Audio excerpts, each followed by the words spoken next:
Hey everyone, and welcome to Sketching with Sarah. And in today's video, I will be using this adorable ornament as inspiration to create a shrinky dink, the most underrated art form. So this ornament in particular, I've been hanging up on my tree every year, and this year I was inspired to draw it because, I mean, look how stinking cute she is. I think I got this one on my second Christmas as a kid, and I'm only saying that because it has the year 1997 on the back, and since my brother wasn't born yet, it had to be mine. I got this box of shrinky dinks at a garage sale a couple years ago for like 50 cents, and I have made a few in the past, but I thought I would bust it out again and create a holiday inspired one. In my opinion, shrinky dinks are so cool and creative and fun for all ages, and I'm a little sad it's advertised just for kids, but then again I had a lot of fun making these when I was a kid too, so I guess it makes sense. Throughout this process I was also filming a TikTok simultaneously, which was a real struggle since I use my phone as my camera for my YouTube videos, so recording both vertically and horizontally during each step was a little challenging, but stick around to the end to see the TikTok I came up with for this process. This box came with a handful of colored pencils, and I literally mean a handful because these are very clearly small versions of colored pencils for kids. It also came with the cutest bite-sized little baby hole puncher to punch holes in the shrinky dinks to make them into charms or keychains, and it's the size of my thumb. It's so cute! It also came with a little chain and some keychain rings along with the shrinky dink sheets. And I'm now down to 3 sheets. I'm not sure how many it came with, but after making this one, if you guys enjoyed this video, I might do a couple more in the future. And as you can see, they have a sanded and scratchy side that's a little more matte and a glossy smooth side, but I'm going to be using the textured side because I will be using colored pencil and it'll be a lot easier to stick to the rough side of the sheet. Now, if I was using Sharpie or marker like I have in the past, I would definitely use the glossy side. So I started off by tracing the shrinky dink sheet to a pad of scratch paper to get the size right, and then I drew a sketch on the piece of scratch paper of my little bunny friend. Then I taped the shrinky dink sheet to the sketch pad and sketched the basic drawing onto the sheet of shrinky dink. Then I moved it over to my bare surface instead of leaving it on the white paper because I find it's really helpful to see where you need to add more pigment into the paper. If I were to leave it on the white paper, it's really easy to see the white of the paper as part of the shrinky dink and then maybe not have as rich of a white color that I wanted to, especially in the fluffy parts. And once it shrinks, it probably would be fine either way, because when it shrinks, all the gaps will get closer together, so you probably won't really notice, but I like my shrinky dinks looking dense. I also added white where I wanted my highlights first to give the color that I put on top of it a white base and makes it a lighter version of that color. Then I continued filling in the drawing until I felt it was full enough and added a little warm yellow glow here and there to make it all warm and cozy.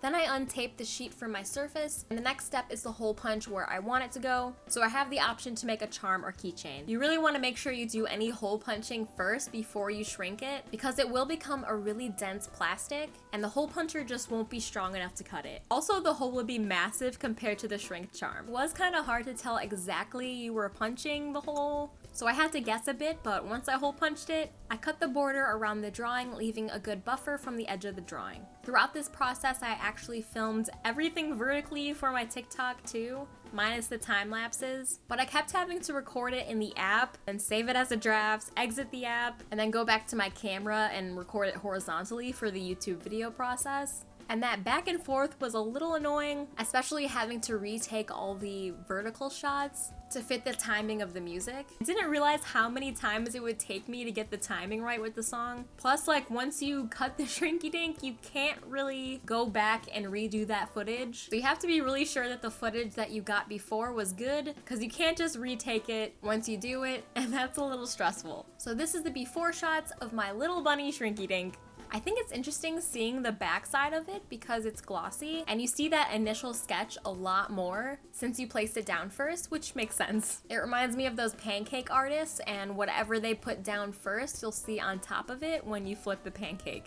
If you know what I'm talking about, you know what I'm talking about. So now we go downstairs to my kitchen, and you can also tell because I went from white studio lights of my room to the overhead warm lighting from my kitchen, because it was nighttime when I was filming this. Anyway, I grabbed my trusty foil and baking sheet and quickly realized that this would be a two-handed deal. So I lined the baking sheet with the foil and popped in the oven that was preheated to 300 and 25 degrees Fahrenheit. And now the stressful switching back and forth of filming vertically and horizontally started, because there is only one go at this shrinking thing. Once it starts, you can't really rewind it and have it cool off and then shrink it again. It just doesn't work that way, I don't think. I ended up not showing this process at all in the final TikTok, but I kind of like the transitions I did anyway. The part where it curls up and falls over is always the scary part for me, but I keep having to tell myself it will recover, it will recover, it will recover. And after it lays flat again, you have to wait another 30 seconds for it to finish cooking completely, I guess. And then you take it out of the oven to cool. And there you have your very own one-of-a-kind little Shrinky Dink charm. It's always amazing to me how much it shrinks and how thick the plastic gets no matter how many Shrinky Dinks I make. I think this whole process was just so fun to get into the creative mood again and also get into the holiday spirit. Finally, this is the TikTok I created during the same process, and I chose the song Jingle Bell Rock, which is copyrighted, so you won't get the full satisfaction of the timing and the sounds and the change of the clips and stuff that I worked really hard to make right, so I really encourage you to go check out my actual TikTok to watch it for the full experience. My TikTok is Sketching W Sarah, just like my Twitter.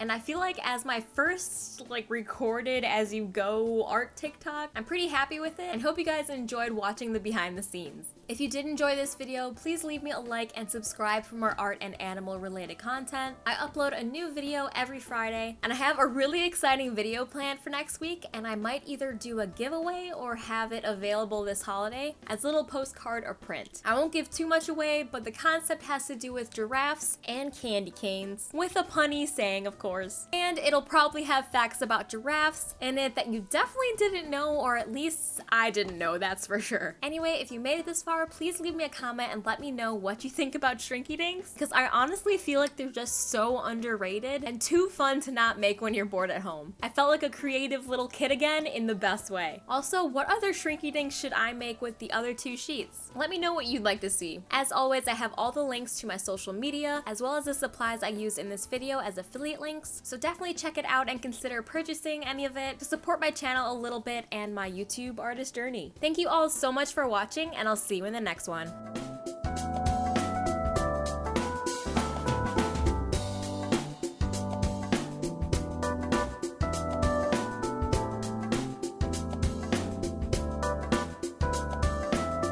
So I started off by tracing the shinky dink,